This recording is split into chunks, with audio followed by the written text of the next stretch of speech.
Okay. And we're live. Hello, everybody. Welcome. Now I'm trying to. I guess that's fine. I could.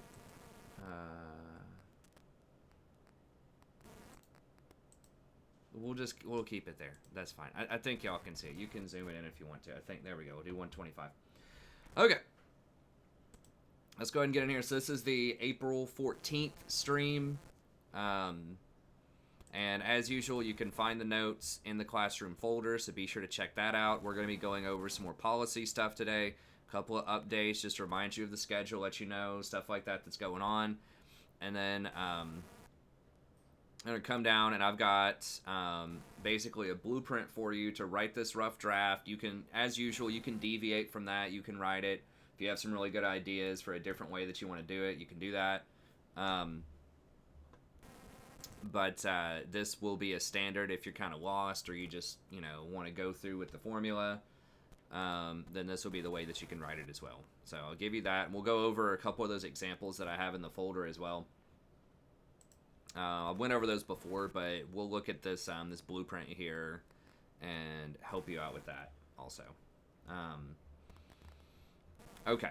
So, as usual, be sure, I think most people have caught on to this by now, but if you haven't, be sure to look at the explanation of the COVID-19 course changes. I've still got the link at the top of the video for you there if you want that. And then let's go over some more policy changes. Okay, so there are conferences this week, so make sure you show up for that. I've got those linked here. So far, we have... let's see, 3, 4, 5, 6, 7, 8 people from both classes out of the 36 still enrolled in the course. So, be sure to sign up and show up to one of those if you want to. If you need a time that's not on here, just let me know. Obviously, you're going to be pretty flexible given the circumstances. Now, remember, this is going to be on... Discord, and I'm going to show you how to go through that. I've got that set up for us now, so we're going to be doing that on the Discord. And I like that I chose Discord and YouTube. I talked about this earlier. I knew it was going to happen. Zoom has had a lot of security breaches and security problems and all sorts of issues like that going on, just as I suspected. So I'm glad we're using Discord because I think it is going to be a lot more secure in that sense. And then I just like all the features of YouTube that I've mentioned before. But this is going to be on Discord. I can go ahead and pull it up right now for you. So I've got it pulled up over here. Okay. So basically all that's going to happen is you're going to come in and you're going to be in this conference waiting room. I'm going to be in the live conferences room. And as soon as you come in here, then I will just pull you up and put you into the live conferences room. And that's it. So no one's going to be able to join that unless I personally grab them and pull that in there. And then all we're pretty much going to do is just talk like a normal conference about, what your thoughts are about your project, how you're doing, in the semester, anything else that you want to talk about. We can talk about that there. And if you just want to talk in general, we could do an email, of course, but if you just want to have like an actual conversation about something, back and forth, then just let me know. Office hours pretty much whenever you want. Just email me, we set up a time, and then I'll just come in there and we can just talk in that live conferences room there about whatever you want to talk about. So that should be fine. Given the very low amount of people that are, currently still doing stuff for the class, we'll talk about that here in a second, then, I should be able to see you whenever. But yeah, that's where we're going to meet. So if you're still having problems finding the Discord, there was a link in that the COVID-19 video. Take that at the top, or just email me and I can send you another link if you're lost there. But it's just Josh Motes ENG is the Discord channel, and you can join it and get in there. And so that's where we're going to be having it. Okay. And if you have questions about that, just let me know in the chat. The one person out there who's concurrently watching this. Or if you're watching the replay of it, just in the replay. And And just let's see, obviously you're going to have your laptop with you. This one, you'll want to have a working microphone, so just make sure that you have a mic that's working. I think you can use Discord from a phone. I've never used it from a phone, but I think you can get a Discord app on your phone and just talk into it. So that way, if you don't have a computer with a mic, your laptop's dead or whatever, you can still, just talk on your phone, I believe, and still chat on the Discord. Also, you can type up if your laptop's dead or you live in the middle of nowhere and you don't have like any internet connection at your house, but you still have a cell phone connection. You can type your paper on your phone and just put it on Google Docs. So I'm trying to make this like as accessible as humanly possible. Or if you have 5 people that are in your house and they're just always cranking out the internet, and you're not going to be able to, you just don't have the bandwidth for whatever reason, you can do that. So really, you should be able to write your paper and hold this Discord conference from anywhere that you have a cell phone signal. Pretty much, as long as you have a smartphone. If there are other sort of problems with accessibility, just let me know, and we can figure out a way to work around that. But I'm trying to, once again, make it almost impossible for you to not have this meeting and complete it. If there is something that comes up, maybe hopefully like nobody gets sick or, anything else crazy happens, and you need to reschedule, as usual, just give me some notice, let me know so I'm not sitting around, waiting so I can do something else. And we can just reschedule. Obviously, there's a lot of times that are still available. Okay, so that's conferences. Same drill as the rest of it. We're just going to meet up, talk about the things that you want to talk about as far as this assignment goes. Okay, so I've got that linked here. You can also find that linked in the notes from last time, and you can find that linked in the daily folder here under conference signups. Actually, it's not linked there, so I need to I need to link that over there. Let's see. Let me go ahead and do that. Well, I'll do that after the thing, but anyways, that's where that is. So be sure to click on that conferences link if you still need to sign up for that. Okay, as far as P4 final drafts, just get it turned in. Okay, I'm gonna waive all penalties for it at this point because as of this recording, when was it originally due? I think it was originally due at like in March, late March. It was before I redid the COVID adjustments, but I'm pretty sure it was due Thursday the 26th. So that was what, 3, almost 4 weeks. I think it's 3 weeks. Like this Thursday, it's a 3-week extension, basically on that. But the reality is, last time I looked in one of the classes that I can remember, there's like less than half people had turned it in. I believe it was both classes. Less than half people have turned in a final draft. So I'm just going to go ahead and just waive it. I know it's crazy out there, and I really want people to pass. I mean, I'm doing everything short of just rubber stamping it at this point, just to get people to pass. Because, I know it's tough out there. It was tough before this whole COVID thing, honestly, for both of these classes. But I don't know if it was the time of day or like what was up. I've taught some, 8 a.m. classes before, but I don't know what was in the water this semester. But the COVID certainly didn't help. So anyways, I'm going to waive all the late penalties on P4. Now, the stuff P3 earlier, those are going to stand. To be honest, I was pretty light on those. I did not do the full syllabus penalty. But I'm just going to just flat out waive it for the P4. So just turn it in so I can get a grade on it. And I should have those done either today or tomorrow. I'll have the full grade update for you for Project 4 so you can see what's going on. Also, on that note, I think that TN Daily Voice sent out the evals where you could do evals for this class and your other classes today. I would say hold off on that, honestly, until the last week. The last day, I'm going to give you guys just kind of a recap of the course. Will be part of it, just to walk through what I hope you learned and how you can apply it to your life. So we'll have a whole breakdown on the last day, and that's going to be a big part of your writing assignment. That might be the whole writing assignment. I'll just have you fill that out.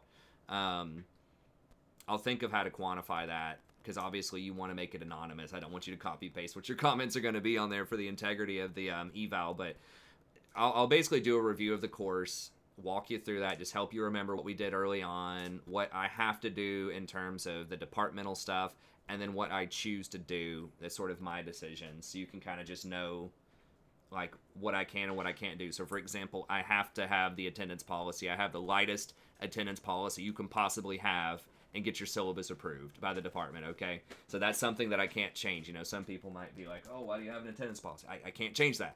I can't do anything about that. If I want to be employed here, I have to have that. So anyways, so I would recommend don't do the evals. Wait until you see your grades for Project 4 and you get, you know, a new grade update. Wait until we do the review of the course. And then if you have any questions or concerns, you know, in terms of your grade or whatever else is going on in the course, just please come and talk to me. Just so you can, and that'll give you the most clear picture possible of how you're doing in the course and sort of hopefully how this course can be useful to you in the future, just in case you forgot what all we did earlier in the semester amidst all the insanity of these last few weeks. So anyways, I recommend that you don't do those evals until the last moment.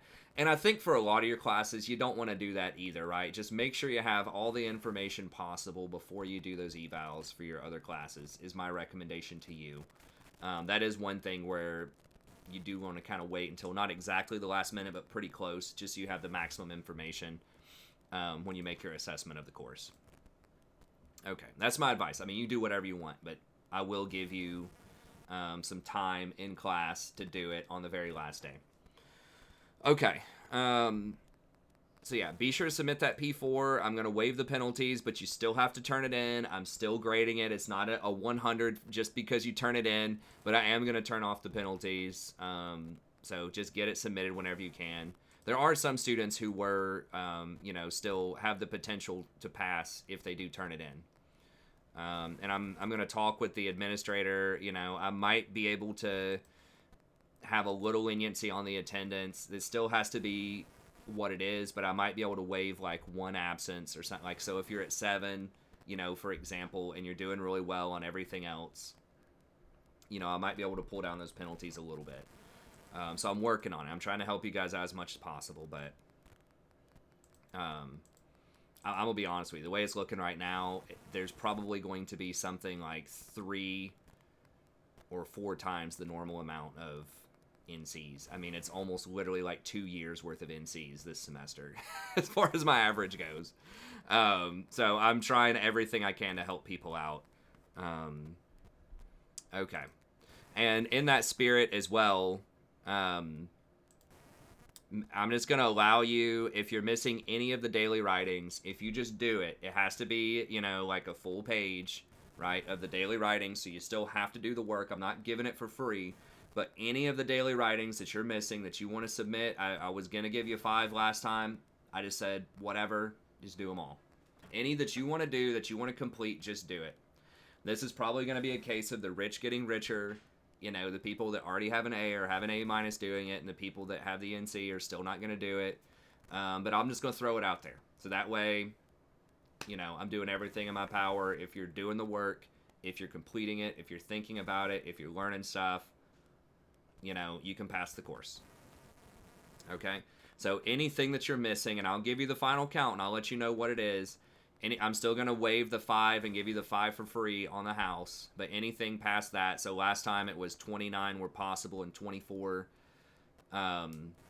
were what I was counting. So I don't know how many we've had. It's probably like 33 is possible, and I'm going to count,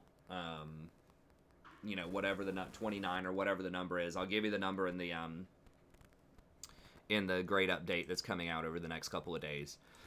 But any of these that you're missing that you want to do, just do them. Put them in there. Now make sure, I am going to read them, so make sure you're not just like posting up a blank document or something with like 1 sentence on it, right? But if you are engaging with the prompts, and you can go back and see all of the daily notes, you can look at all the homework prompts for every day. All the daily notes are posted, so you just go through, just look at what the writing was that day and just do the writing. It's going to take quite a bit of time. If you've only done like 10 of these, yes, it is going to take a long time if you want those points, but you know, the fact that I'm giving you the option to even do it is already pretty crazy when it's that late. But anyways, okay. So you can turn in P4. I'll waive all the late penalties for it. You can submit any of the daily writing that you're missing as long as you're doing, good work for it. I'll take it. And the university did pass this, I think it's for almost all undergraduate courses, this SCRNC for freshmen.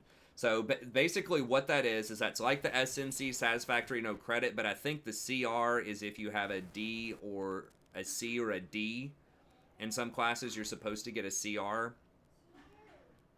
Which I don't even know what that stands for, honestly. I've never seen that system before. That basically just says you have a relatively low grade, but you're still passing. But for our classes in this course, it's just basically going to be the SNC. I'll have to double check with my director, but I believe a C will still count as an S as far as SNC goes. So you're still going to need 72% to pass. Once again, if it's 71, we can talk about it. I'm not a monster. We can get you into a passing place. I mean, really, at this point, if you're turning in stuff, you can probably get to passing, right? If you just talk with me, just email me. You can do some revisions. If you're doing some work, we'll figure out a way to get you to pass, okay? Now, if you're one of the people that doesn't turn anything in and you've turned in like 5 daily writings and you've got like a 20 in the class, that's going to be really rough. But honestly, if you decide that you want to pass and you turn in everything and it's like decent quality work, you can probably still get there. Now, most people are not going to do that, but you probably could, okay? Now, you're not going to get an A, but, we can get you in a passing range if you just do the work, okay? But I'm not going to pass anybody that doesn't do the work. I mean, that's just unethical. It's just not fair to anybody. So you have to do the work. It has to be decent. But anyways, okay, so university did officially pass that. So talk to your other instructors, let them know how are they going to approach that, what are they going to do at the SCRNC, talk to your advisor, but that did end up getting passed. And as far as I know, for our class, SNC, you can do that, and you might want to consider doing that if you believe that you're going to get a C in the class. You might want to consider the SNC. It's up to you. But if you think a C is below what you would usually do, you might want to consider the SNC. But talk with me if you're interested in that. Talk with your advisor, and I can get you like the absolute detailed stuff. But this just got passed, I think, a couple of days ago, and I still need to clarify a couple of the things with the director. But so let me know if you're interested in that. You can also take a W up until the 22nd. Now that completely shrouds your grade, so they don't know what you're getting at all if you want to take a W. So that's if you think you're going to fail a course, either this course or another, like I said before, I would highly consider taking the W because they don't know if that's a fail or not. I believe. Double check. Once again, I'll double check with my advisor. They may have done something like they did here where they have a W passing or a W failing. But double check. See about the W situation. I'll double check for that too over the next couple of days and let you guys know. I think the 22nd, yeah, that's next Wednesday, so you would still have a little bit of time if we talk about it Tuesday. But I'll double check with Jeff, and then I'll send you out an email to let you know. But I believe you can take a W even if you're failing in a class right now, and you won't get credit for the course. It'll drop you below the enrolled hours, which we've talked about before, so double check that as far as financial aid goes. But that would conceal the fact that you were probably not going to pass the course, which ultimately could be a good thing, depending on your situation. But okay, the Discord, we just talked about that. If you do want to meet and talk for Discord for office hours, since there's so few people involved in this class and that are still turning things in, and quite frankly, the people that are left are like the really strong students. A lot of them, the students that kind of had this class on lockdown to begin with, then I just kind of I'm just going to do the office hours upon request, basically. And it can be almost literally any time. So if you just email me and let me know, we can get on the Discord and talk, or we can just correspond via email, okay? But I just decided we'll do that since it's basically, just kind of the elite squad in here anyways. That's already really far ahead of the game. Okay. So yeah, remember you can watch this at 2x speed. I mentioned that last time too. If you kind of want the TLDR version or whatever, you just hit that YouTube cog button, watch it at 1.5, 2x speed. you probably get what I'm talking about. Okay. So I went ahead and put these back on here. There are a lot of people, as I said before, that just have not really done much of anything on this unit. There's a lot of people that haven't even finished the last unit, the Project 4, even though I've had 2 months at this point to work on it. So I'm just going to leave this here. I'm not going to go over all of this again today, but just if you haven't found an organization, go back, watch the past videos. But if you haven't found an organization, it needs to be an actual literal place. You can't just say, I want to apply to a bank, I want to apply to a law school. It needs to be a specific law school, a specific, company, a specific bank, a specific whatever. You got to have the specifics, because that's what this unit is all about, is putting some of that research to work, understanding the discourse community, and learning how to market yourself towards this specific organization. So using all of those skills we've learned all semester, thinking carefully about your rhetorical choices, thinking about the discourse community, doing some research, thinking about your audience, and integrating that all together into one of the most important things that you're going to do in your professional life, which is try to, get into an organization that you want to get into, whether it's an internship, job, scholarship, grad school, whatever. So this is about as practical as you can possibly get with the material in this course. So anyways, find a proper noun, look up the discourse community, understand, what's hot in your field right now, what's going on, what's innovative. See if you can find some specific people that you admire or that are interesting, some specific research. Ideally, if those people work at one of these organizations, that's prime time. But, if there's someone who's huge in the field, like Jeff Bezos in terms of logistics or something like that, and you're wanting to go to business school for logistics, you could still learn about Bezos and think about Bezos and apply that to sort of what you want to do at this organization, even if he doesn't actually work there.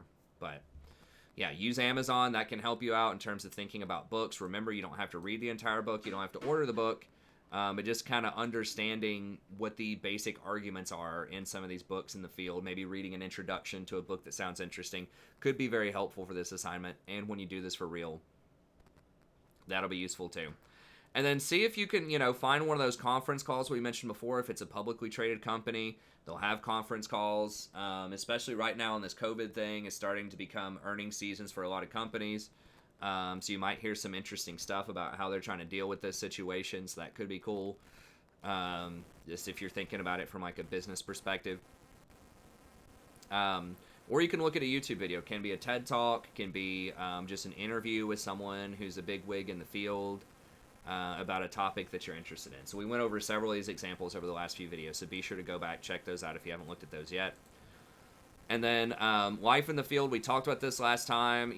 Really think about what is the culture going to be like at this organization? What are the specialties of the department where you're applying? What are you going to do at this organization? What's a typical day going to be like? Who is your boss? Who are your colleagues? We talked about this a lot last time. What's life going to be like at this org? I mean, this is really a lot of that's for you. So do you want to go to this town? Are you cool with going to middle of nowhere Iowa or whatever for this job, right? Are you okay with working unusual hours, having to get up at 4 in the morning or having to stay out until 3 in the morning at whatever this job is? Are you okay with traveling, right? With being out of the country 3 months out of the year, or whatever the case may be. Are you okay with the kind of work that you're doing? Is it going to be at least not ultra dull to you, right? Is it going to be at least somewhat exciting or engaging, or at least neutral, right, over time? Or do you think the work's going to get really tedious and you're not sure if it's going to be for you? Okay, so think about that stuff. Go back, watch the last videos if you didn't do that. But that's a real quick recap. If you haven't started yet, watch those last videos and do that stuff. Okay, so let's move on to the new stuff here. Rough drafts. So these are what I recommend for rough drafts, and we'll go over a couple of the examples that are in the folder again. But try to have this ready before you start to sit down and work on your rough draft. Have a proper noun of an organization, at least one person at that organization. Okay? So remember, specific school that you want to go to, maybe a specific school you want to teach at, specific place you want to work, specific internship, and one person, either your boss or just some other person that works there that's influential, just somebody that's, you know, a name and a face that's, you know, connected with that organization in some way. Okay. Then you need to have some research about trends in the field. What's going on right now? What's popular? You know, are there new innovations, new technologies going on in the field? New ways of doing business, new ways of interacting with people in some way in the field. Went over several examples of that in the last couple of lectures. So make sure that you have something about that down. How does your org intersect with the field? So ideally, in terms of the new trends that are going on that you're interested in, to try to hone in on that, not just what's new, what's interesting. That's good to know, but what do you want to do? How do you want to connect with what's new and what's interesting in some ways? And then how does your organization intersect with that, right? What do they think about that? What's sort of their what's their personality in terms of that? So we mentioned that before. You know, we looked at UT's law school, right? They had a lot of business law stuff, but they didn't have a lot in terms of internet law. At least a lot of their professors didn't mention that, right? So if you wanted to do internet law, that may not be for you. But if you wanted to do business law in some ways, then maybe that'd be a really good fit for you. I talked about my PhD program at Miami University, right? They did a lot on, you know, gender studies and sexuality, feminism, things like that. If you're really into that, that would be identity, you know, politics, that type of stuff. If you're into that, you know, that would be a great place for you. If you're not into that, then that's not going to be a great fit for you in your research, right? I talked about how I wasn't really like that into it. It wasn't into my research. It was interesting. I just didn't quite fit in as well as I could have if I'd done a little more research and figured that out. So I made it. It was fine. You know, I had a good time there, but it, you know, it would have been certainly a little bit easier if I was in a department that was sort of more aligned with what my research interests were. Okay. So think about that in terms of your organization. Consider your qualifications for the org. Now remember, you can make these up, but try to be as realistic as possible because that's going to help you out the most, right? So what will you have accomplished by then? Not just like GPA and maybe courses that you've taken, but any internships that you've had, any other research that you've done leading up to that. So I know some of this is speculative, you know, it's going into the future and sometimes it's hard to see that, but just think about, you know, what do you need to do to make yourself a strong candidate to get into this place, right? And remember, everybody's going to have a good GPA that's applying. Just assume everyone has a good GPA. Everyone's probably got an internship. Everyone wants to be there. Everyone's motivated. You know, all of that stuff. So what's something that's you could think about, like, set you apart when you want to apply there, okay? And then this is important too, a thesis or just sort of a narrative about how you are going to improve the organization. So how you're not only just going to show up and clock in, but you've got some ideas. You really want to, you know, start working with some people that are there. You know how your research might intersect with theirs, who have some really cool and interesting ideas about how to apply some of these research trends in the field to the organization. You know, certain projects you might want to work on there, certain things you could do to help the organization. So if you're applying, you know, you want to work as a high school teacher and, you know, maybe you're really interested in like these kind of outreach programs to help at-risk youths or something like that. Maybe there was something that you could, you know, maybe contribute to the school, right? Maybe you've got an idea for some kind of after-school activity or club or something like that that you think would help out a lot with the kids at the school, or maybe some kind of community outreach for parents in the area or something like that.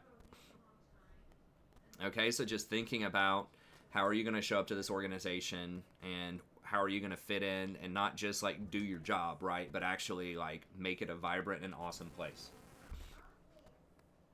Okay, so here's the structure, and this is what you can write about for today if you're there. If you're not there, if you don't have these things, get these things. Okay, so write about this, research this, think about this. If you just write a page about this again today, even though we've done it for the last few days, I'll give you credit. I just want you making progress on it, okay? But if you've already got that, if you're done with that, then you can start thinking about, you know, the rough draft here, okay? Now, this is what I recommend for structure. You don't have to do it exactly like this, but this is good. Let me go ahead and pull up the example essays here. Okay, and I'll just pull up my grad application. We'll just go with that. And then we can look at the other one too, but I might just stick with this one just because this is following like that exact structure for the most part, okay? So,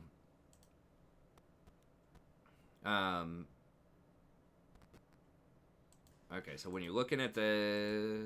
Here we go. Let's go ahead and move this over here. Okay, so paragraph 1 needs to be an overview of your position in the field. Okay, so this is, who are you? What are you interested in this field? Okay, and then what do you want to accomplish at this organization? All right, so it's not just sort of a rehashing of, hey, this is who I am. I love your organization. It's awesome. I've always wanted to be a part of your organization, all of that stuff. That's all good. You can have a little bit about that if you want, but what you really need is here's who I am in the field, right? So who I am in this discourse community. This is where I fit into the conversation, and this is what I want to accomplish. This is what my mission is. Okay? So if we look at this, I say, and if you know who the person is, say the person. If you know the hiring manager or anything like that, that's great. Now, when you're applying to a grad school or something like that, you don't know who the committee is, and that's by design because they don't want you to pander to the specific people of the committee, right? Because they know really high-performing applicants, if they could, would research who that committee member is and tell them exactly what they want to hear. Okay, so you don't know exactly who's on the committee a lot of times when you're applying for these things. So you could just say, Dear Graduate Admissions Committee, or Dear Scholarship Committee or something like that. But if you can know the name, try to put the name there. Okay, so this says, I'm currently a graduate student completing an MA. Okay, so this is just who I am. Completing an MA here, undergraduate, triple majored, English, philosophy, religious studies. Developed an interest. Okay, so just a little bit of background, small flex there for them. Not much, just a little bit. There's that, and then I developed an interest in the way authors incorporate religious ideas into their fiction. Okay, so this is telling me not only, okay, these are the things that I did, but this is how what I did has informed my scholarship, what I'm interested in. Okay, so looking at authors and religious ideas. So it's not just I had these majors or I took these classes or I had this GPA or whatever. It's I learned from that, and this is how it has influenced my thinking in the field. Okay, so that's the most important thing, is you're trying to position yourself in the field. Okay, I have focused as a graduate student on the emergence of European conceptions of Buddhism in relation to the nascent Victorian field of comparative literature spearheaded by Max Muller. Okay, so once again, getting a little more narrow. So this is more specifically what I'm interested in. Name dropping a couple of people, a couple of scholars in the field, right? Victorian lit, Max Muller. Okay, now I guess, he was alive in the 19th century, but I'm name dropping somebody. So this is, sort of what my scholarship is, what I've been focusing on. So I say I want to build on Jeffrey Franklin's scholarship in The Lotus and the Lion to better understand how the emergence of Buddhism in Victorian society influenced English novelists in the later 19th century. Okay, once again, specific. Here's a scholar in the field who's a big deal, at least in this little, super niche thing. And here's a book, right? Now, I'll tell you, when I wrote this, I had not read that entire book, right? I read a couple of chapters from my thesis and used it, but I had not read it cover to cover. I didn't know every single word in it, all right? So you can still mention it, though, right? Sometimes even if you just read the introduction, it can still be useful just to mention it, just talk about it. It just shows sophistication, right? That you're trying to position yourself in the field. They know you're not going to be an expert yet. That's fine. They just want the ambition, and they want to show that you're committed, right? And providing those details, doing that background research, that's how you show commitment. It's all in the details. And it doesn't take a lot of time to figure this out. Once again, you could have just looked this up on Amazon and said, hey, that looks like a cool book, and then just read the introduction in half an hour, and then just spout off a couple of things about it. Boom, there you go. That just, increased you from maybe top 20 candidate to top 5 candidate in 30 minutes. Okay, so we've got that. And then I also say, I'm also interested more broadly in how other peripheral religiosities such as occultism influenced English fiction and culture. Okay, so I just kind of threw this on here okay, look, I'm really motivated, I'm driven, I'm interested in this very specific thing. But if that's not your thing, if I need to broaden out a little bit, I can, because I'm also interested in this other stuff. So you can mention that in the first paragraph too. I'm kind of laser focused. I know exactly what I want to do when I get in there, but I'm also flexible. If you need me to do something else, If you're interested, if you want me to take my research in a different direction, I'm willing to consider that too. Okay, so that's what you want to do in your first paragraph. Is just overview, who are you, and most importantly, how do you position yourself in the field? What interests you? Why, why are you applying here? Why do you want to become a professional in this field? Okay.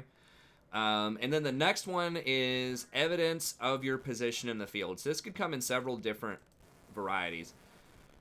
And this is going to be the hardest thing for you to write because it's going to be speculative. It's going to be about a project you probably haven't done yet. Okay, so it's okay if this is a little rocky, for your draft. I just want you to practice trying to do this.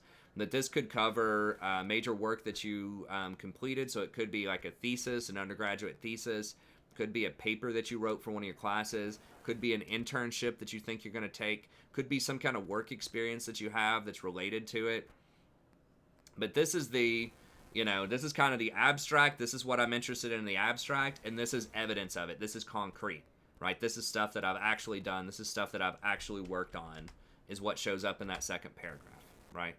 So that's how you want to think about it. It's theoretically, what's your position, what's your overview, and then where's the evidence for it? How can you demonstrate to them that you have worked on this type of thing in the past, or you're at least interested in it and working towards that? Okay, so once again, could be a class you're taking, paper you wrote, internship, work experience, whatever you can do to show that you're going to be interested. So that's going to be the rockiest paragraph, most likely, in this project, because that's going to be the most speculative. Okay. But just do the best you can with that. And then the third paragraph, and this is the most important one. Okay, so if you're kind of rocky on the other ones, this is the one that needs to be ironclad if you're actually going to get accepted to the school or to the job or whatever. Okay, this is how are you going to fit in at this specific organization? Okay, so how are you going to intersect with this organization? Okay, so this is who you are. This is evidence that you're working on it, that you're doing great things, and you're going to continue to do great things. And this is, okay, well, why is this program going to be a good fit for you? Why is this job, why is this internship going to be a good fit for you? Okay? So this is where you need specifics. Once again, just like the first paragraph, this third one, you need specifics. You need to mention specific people here. Has to be people. Okay? At least one person, ideally 2 or 3 people that are at this organization that you think you can work with really well, or that are somehow inspiring you or influencing you and influencing your choice to go here, right? Because remember, they want to feel special, just like anybody, just like an actual person wants to feel special and not just like they're another number, right? Most of the time.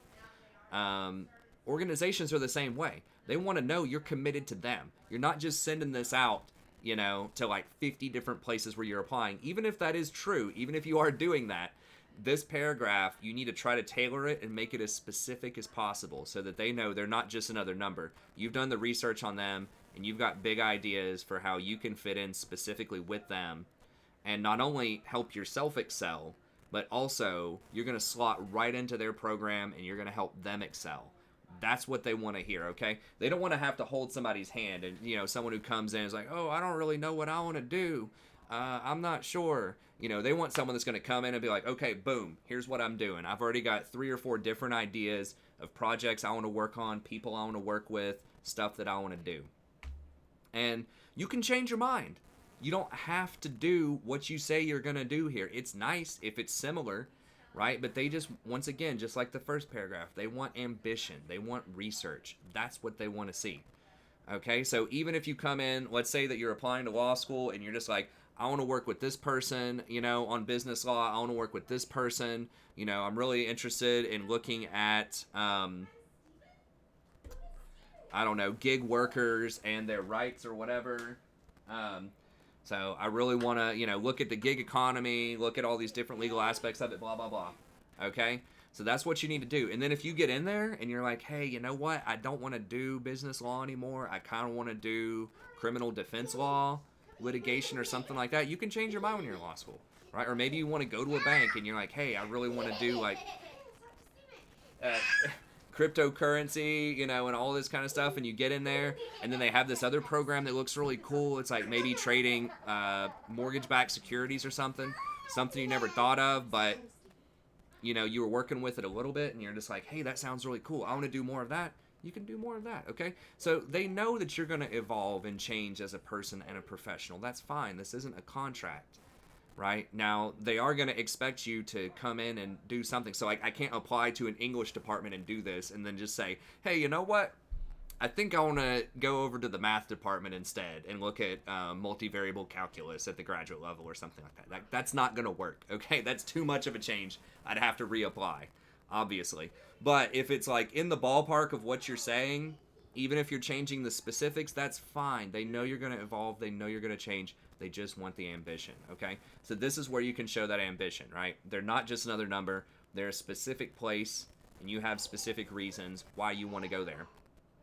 Okay, so I've read this before, but you just want to name drop some people and just talk about how are you going to fit in there? Why are they important? I want to work with Dr. Jayasena to explore why Buddhism became popular with European travelers, blah, blah, blah. I would also like to better understand the transformation of Buddhism during the 1840s into a religious phenomenon distinct from romantic notions of Orientalism. I want to work with Dr. Wilson on this. Now, she's in the comparative religion department. So you can do that. You can shout out to people in other departments that you might still want to work with if that cross collaboration is possible. In English, it is. So, if you're applying for physics somewhere, there might be someone in the math department that could be very interesting to you. Maybe there's somebody in the chemistry department that intersects with physics in some way, or computer science that intersects in some ways.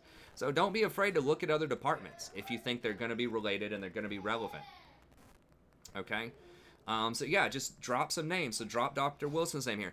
Finally, I want to work with Dr. Cho to learn how 19th century Americans interacted with Asian immigrants. Okay, I'll tell you, I never worked with Dr. Cho my entire time at Miami, but I wanted a third person. I was open to it. I was like, okay, maybe. But then, the more I went on about it, I was like, yeah, she doesn't really do that much research in 19th century anymore. And so I just never really hooked up with her, right? She was really nice. I've met her at some functions, but I just never really worked with her. Okay, and that's fine. You don't have to do everything that you're saying. But yeah, and then just saying this right here, just a line like this: Miami University offers a unique opportunity for me to work with 3 strong scholars in South Asian culture. These strong faculty members, in tandem with Miami University's excellent reputation for global studies, make it one of the best programs in the country for my interests. Okay? So you can't just say this, right? If I just said this and that was it for the paragraph, it'd be like, okay, but that's not really specific, right? It's like, okay, he's just saying, okay, we have great faculty, we got global studies, whatever. It's just going to look like another generic letter, right? What matters are these proper nouns, because I've been very specific. They're like, wow, he really did his research. He knows these people. He has plans. He has ideas for how he can work with these people. And that's why you can say this at the end, because you've earned it. Because it's not just blowing smoke up their butt, right? It's actually something that you have basically proven right here why you're interested. Okay? And then you can have the final paragraph is what I like to call well-rounded category. So other contributions that you have. So this could be some kind of personal experiences that you have outside of academia in the professional world that have helped influence, why you want to go here. So this could be a personal story. If it fits, you're going to have to think, is it going to be professional to share something like that? But for instance, if you're applying for some kind of study abroad, or you're applying for, Teach for America, or just something else that's going to be hands-on with people, maybe you can show some something there. So maybe you've already traveled to Brazil before on this trip, and you did some kind of volunteer work there. Or a mission trip or something like that down there, right? Then you can say, I'm already familiar with the area. Like, I already know, and I know this place, and I stayed in this town, and I worked with these people, and it was really exciting and cool. Or you could say something like, I already speak this language. I've got a background in these ideas, or whatever. So it's just other things that aren't directly related to what your mission is, what your scholarship is, or what your job aspirations are, but nevertheless will help make you a better candidate. Or if you have experience, if you're applying to, be a high school teacher or something like that, and you have a background in music, for example, right? Maybe you were a music major and now you're applying to be an English teacher in a high school. You could say something like that. Like, I also have a background in music and I would love to get involved with with like an orchestra club or a glee club, or I have a background in theater. I minored in theater, so I would love to maybe help with some of the productions in the theater department or something like that. Or I played undergraduate basketball or whatever, so I would love to try to get involved with the basketball team. So you could say something like that. So just other organizations or just other skills or talents that you have that you can bring to this org to make you a more valuable team player can be super useful. So just other things you have there. So for this one, I just said my teaching. A lot of places, some places only give you one page, one single space page, and it's most important to get these first 3 paragraphs in, because that's directly related to your professional aspirations. But then Miami really focused a lot on undergraduate education and prided themselves on that. And so I just decided to talk about my ideas about education. I mentioned Kevin Porter's Pedagogy of Charity and all this stuff. So then just talked about sort of my approach to education there. And they told me when they brought me on, this was one of the major paragraphs that set me apart from other people that they really enjoyed. Now let me anyway, I'll finish this, and then I'm gonna see if I can hunt down my Kentucky application too. I'm not sure if I'll be able to find it or not. I might be able to find it, but I'm gonna see if I can hunt down my University of Kentucky application. Just showed you what I changed there, and I'm gonna let you guys write for just a second here. As far as the strategy, so that's the letter itself. It's okay if you come into the rough draft and you just want to talk about the letter tomorrow or the next day when you do your conference. That's fine. But if you want to get started on the strategy section, you can do that too. So what you want to do for the strategy section is talk about the discourse community. So what's the field like? What's going on? What do people usually talk about in terms of your field? What's the standard? What do you think a typical applicant is going to look like? What's a typical organization going to be like? So just, one paragraph, what's the overview, what's going on, what's the standard, and then talk about, in the next paragraph, maybe an overview of recent innovation in the field. So what's something new that's going on, what's something exciting, you could even mention a couple of things, but then what's something that you really want to focus on, what's something really cool that you want to work with in terms of the field. And then your position within the field. Okay, so not only, what's a cool aspect of the field, but what do you want to do with that, right? Do you agree with all parts of that? Do you disagree?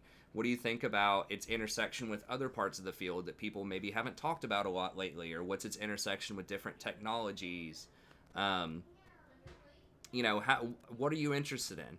So for example, I looked at representations of Buddhism and Victorian literature, right? That was something sort of specialty that I looked at within the field. But what did I think about that, right? So if I were explaining this, I would say, well, I think that it served as a counter-narrative against colonialism, right? That a lot of people really thought that, a lot of colonial ideas are that, England and Europe more broadly were superior to all of these other places they were colonizing. They had the superior culture, and they were bringing this, awesome English culture to all of these other places in exchange for exploiting all of their natural resources and labor, right? So that's kind of the standard discourse community understanding. But then, I thought that the representations of Buddhism challenged that in some way. So I would talk about that, in this paragraph. I would say, a lot of people really thought that that was a very interesting idea system. Some people thought of it as a philosophy, some people thought of it as a religion. But it was something that garnered a lot of respect from people. And they wrote about it. Now, that didn't stop them from colonizing places like Sri Lanka, but the conditions there and the way it was perceived by a lot of people were very different from other places that did not have Buddhism present. So I thought that was really interesting in the way that played out. So that would be like where I fit into the field. It's kind of like your so what. Okay, so this is what's going on in the field. Why does it matter? Where do you fit in? So that was just something that you could talk about there. Paragraph 4, analysis of your organization selection. So why do you want to go to this specific organization? Why do you think they're going to fit in there? How do they how do they fit into this field, right? Or, how do they work with these different innovations that are going on? Are they compatible with your ideas, right? And that kind of gets into number 5 as well. Why do you think this organization will choose you? Why do you think you fit in there? Are your ideas compatible? Can you link up with specific people that are working there? Why are they going to pick you over the other 100 or 1,000 applicants, that are applying to this? And then the last couple of paragraphs, you can just think about what are some challenges that come to hand, not just like getting a good GPA and stuff like that, but what's something that's tough? Do you think they might challenge some of your ideas? Are they a little bit out there, right? Are they going to, maybe scrape up against some of the people that they have there, right? Are there people that might, be a little uncertain of you and your ideas and what you want to bring to the organization? And then how are you going to overcome that? So how are you going to convince them to take you on anyways, even though maybe you won't have a ton of experience, or maybe your ideas will be a little different from theirs, or maybe you want to take part of the organization in a different direction? Why are they going to trust you on that? And how can you explain that? Okay, so those are all things that you could think about. So just go ahead, write about that just for a little bit. If you're live, if you're watching the replay, go ahead and write about it. The cat's like, are you done talking yet, bro? You're going to just... Oh, you guys can't see her there. Hey. You guys can probably hear her. It's like anytime I'm done talking, then the cat starts meowing, and then Rory starts running in here. But anyways, okay, so write about that just for a second. I'm going to pull up on the second screen over here. I'm going to see if I can find...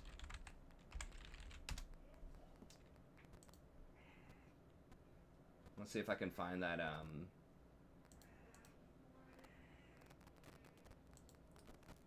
Kentucky one here. I think it's on a different account. And just let me know in the chat if you have any questions also, and I'm happy to answer them for you. But I just want to see if I can dig this up. Hey, is my phone in there? Yes. Can you bring it to me real quick?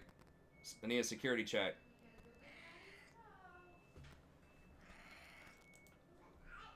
Got one of those 2-factor authentications, which you should do too on every account ever that's important and it has 2-factor authentication. Do it. Okay, it makes getting scammed so much harder for the scammer. If you link it to your phone, you really should do it. Everything. Your bank, your school, anything. Social media. I don't know if social media... I think Facebook has it now. But yeah, you need 2-factor authentication everywhere. Okay, Daddy's got to use this just real quick. Can I borrow this just for 1 second, Rory, please? You'll give it back. I'm going to give it back. We don't want her to trip out. But I want... There she is. Can you say hi, people, Rory? Rory. Hi, people. She says hi, people. Okay, let Daddy just do a security check here. He's going to do a quick security check. Here, look at Sadie. Okay. Dad, I want to get up. You want to get up, Rory? Oh, what are you doing?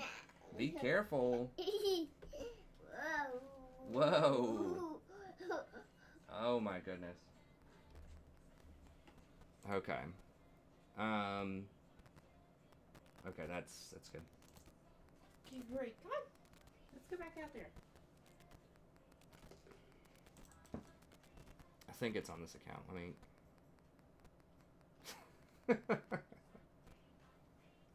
I'm not going to share this. This might be TLDR or whatever. TMI. TMI, that's what I was looking for. I got to get my acronyms right. But this was, my boss had, when I was working at a Bonefish Grill, they had gotten some kind of I don't know, some kind of bad letter or something saying their dining experience wasn't that great or whatever. So I sent him this, and this is when I was studying for the GRE, and you can kind of tell this. I sent him this letter. We'll pull this up. I just saw this on there. This is so old, but last edit was like 2012. Says, apropos the specious aspersions of aseptic negligence propagated by a parochial local news station, my wife and I would like to extirpate these facile denigrations and extol the prodigious stature of Bonefish Grill. Oh, that was right. A local news station gave it like a A- on health inspection or something. A bevy of debonair hostesses hailed our arrival and ushered us to an immaculate booth. The pristine silverware and the dearth of dust on the jalousie mollified my wife's hypochondria, and our aplomb waiter inosculated ebullience with a pithy elocution to pique my palate, while deftly eschewing the meretricious loquacity ubiquitous throughout more bromidic establishments, from the quaint vitreous coke accompanying my maker's mark to the piquant farrago of vegetables juxtaposing my sapid sea bass. Bonefish Grill regaled us with a punctilious sumptuousness bereft from even the most exorbitant restaurants. As always, I will promulgate this voracious encomium to my clientele. Thank you for the continual privilege of paramount fine dining at a paltry price. My manager came out and was just like, Josh, what's up with this letter? I sent him that email. He knew right away it was me. But I thought it was still funny. It got a laugh out of him.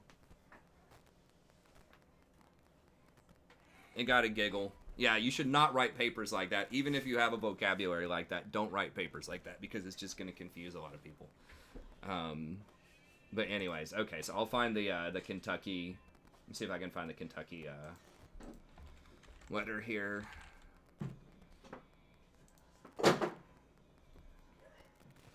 Good job, Rory.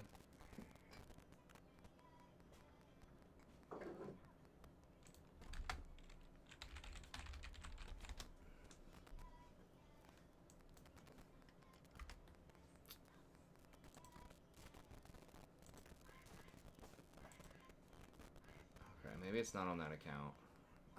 Let me...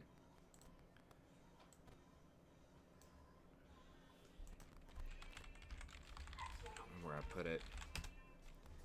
That was like my personal email. Let's see if it's at my UT email. You could go way up. Way up high. Oh, hold up. It might be in the email. You need to jump it up. What is it, Rory? What are you doing? You need to jump it up, Dad. I need to jump up.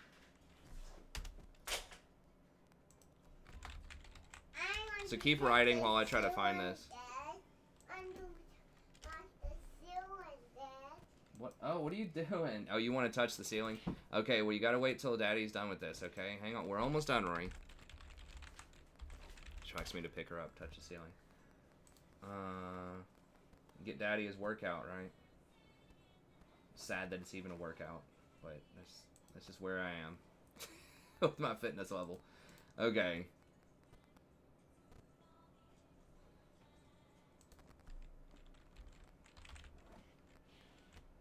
Okay, this might be it. Let me see.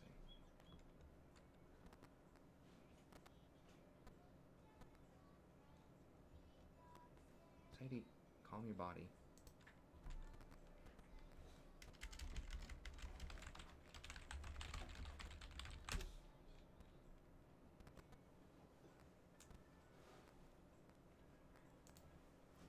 Okay.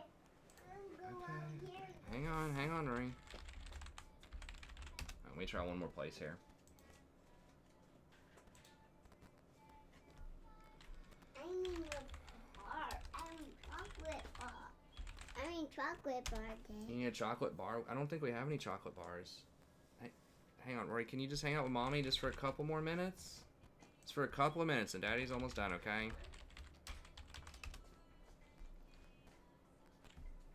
Actually, I'm gonna need that. Okay. I got the phone right over here. So many emails.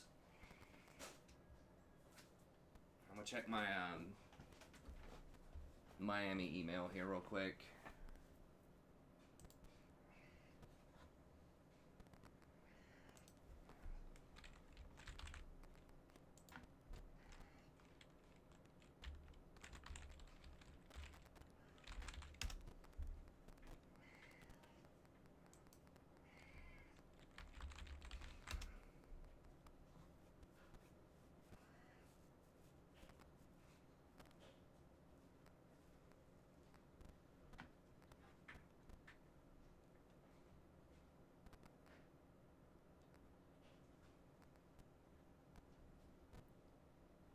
That's a blast. I've totally forgot about some of those students. Got into some interesting student emails. I was like, wow, I totally forgot about her. A great student.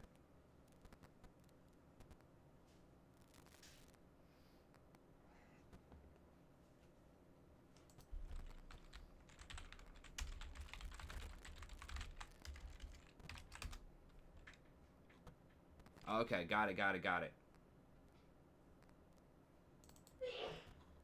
Okay.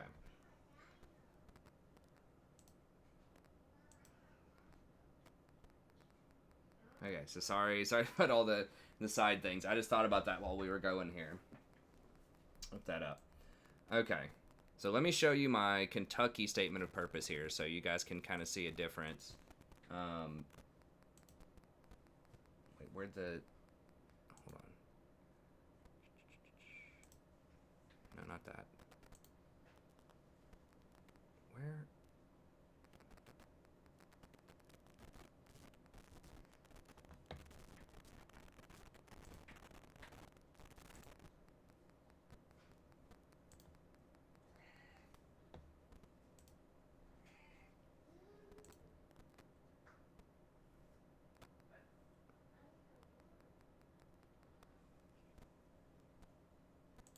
I don't know where the comments went. So if you're sending some comments, I'll have to look them up here in a second. Hopefully, it is still streaming, right? Confused myself with all these tabs open. Okay.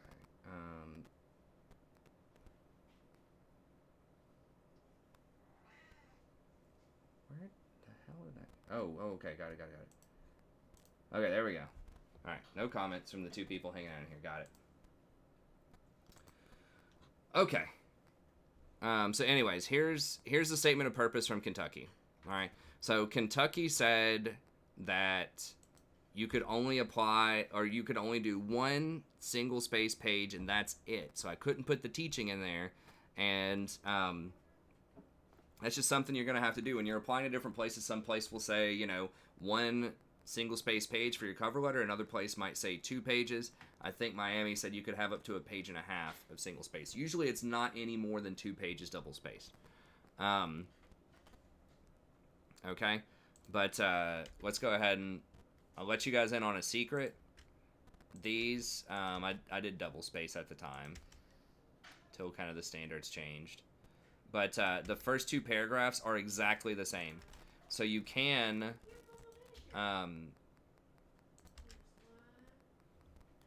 copy paste that, you know. So like these 2 are literally the same thing as my Miami application.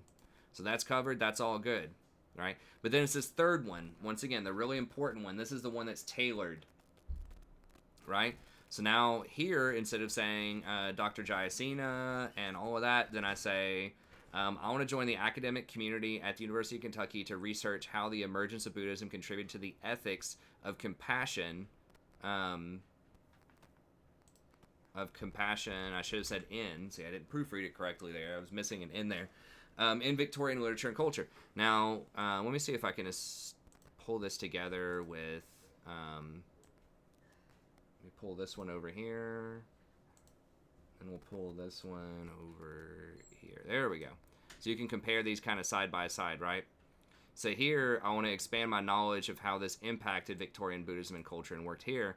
However, over here, I say, contributed to the ethics of compassion. Why did I say that? Why did I change my wording?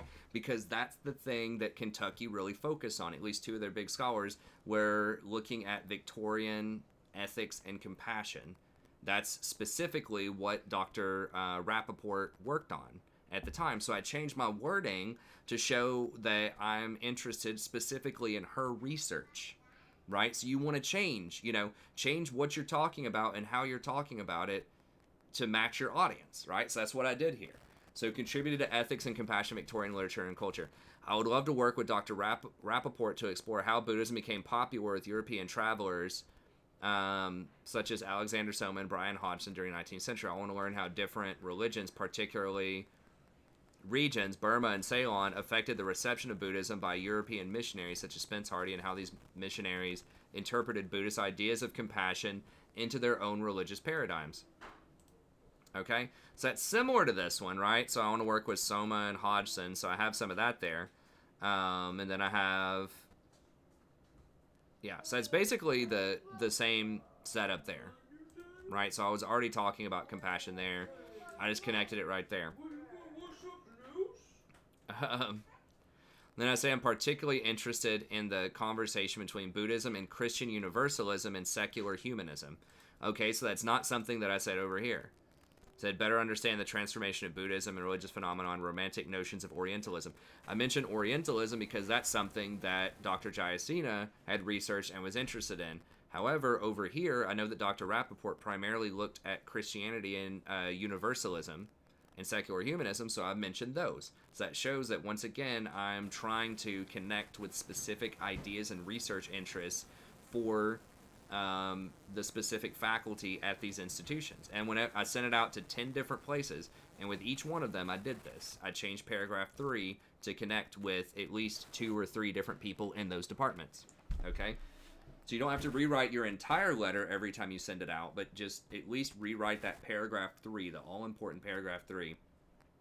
You can keep the first couple ones the same.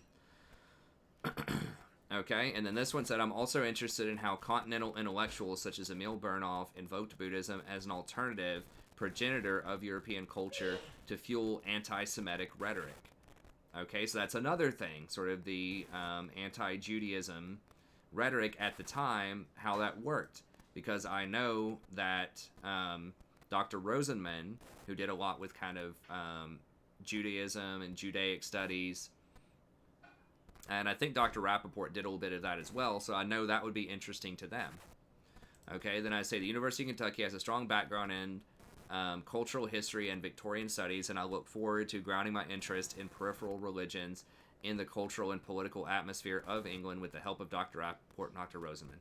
So I didn't say that much about Dr. Rosenman because I ran out of time, but I'm at least dropped her name, and I talked a lot about Dr. Rappaport. And Kentucky actually did accept me. Those were, I think I got accepted to 3. I got accepted to University of Arizona, Kentucky, and Miami, and ended up going up with Miami. Anyways, so this was one that was successful as well going into it.